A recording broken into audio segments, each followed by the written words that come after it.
Shalom Bapak Ibu dan Saudara yang terkasih. Renungan kita pada hari ini berjudul Bahagia dalam Pencobaan. Yakobus 1 ayat 2. Saudara-saudaraku, anggaplah sebagai suatu kebahagiaan apabila kamu jatuh ke dalam berbagai-bagai pencobaan. Umumnya, orang akan berbahagia apabila ia mengalami hal-hal yang baik dalam hidupnya.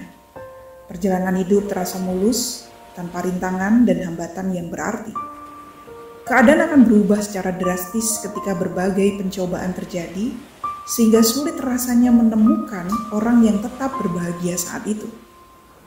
Ketika pencobaan datang, kita cenderung tidak bisa menerima keadaan yang ada, sehingga respon kita terhadap pencobaan pun lebih mengarah kepada hal-hal yang negatif, marah, kecewa, murung, bersedih, pahit hati, putus asa, tersinggung, dan berontak.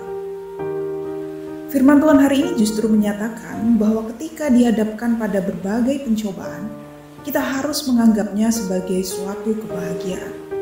Dengan kata lain, kita harus tetap bisa mengucap syukur. Pencobaan yang dimaksudkan adalah masalah-masalah yang berasal dari luar atau masalah yang sering terjadi dalam kehidupan sehari-hari yang bertujuan menguji iman kita. Oleh karena itu, kita harus bisa menyikapinya dengan sikap hati yang benar. Karena justru melalui pencobaan yang ada, kadar iman dan kesungguhan kita dalam mengikuti Tuhan sedang diuji dan ditempa menjadi orang-orang Kristen yang semakin berkualitas dan berkarakter. Sebab kamu tahu bahwa ujian terhadap imanmu itu menghasilkan ketekunan. Ayat 3. Sehingga kita dapat berkata seperti yang Ayub katakan, karena ia tahu jalan hidup. Seandainya ia menguji aku akan timbul seperti emas.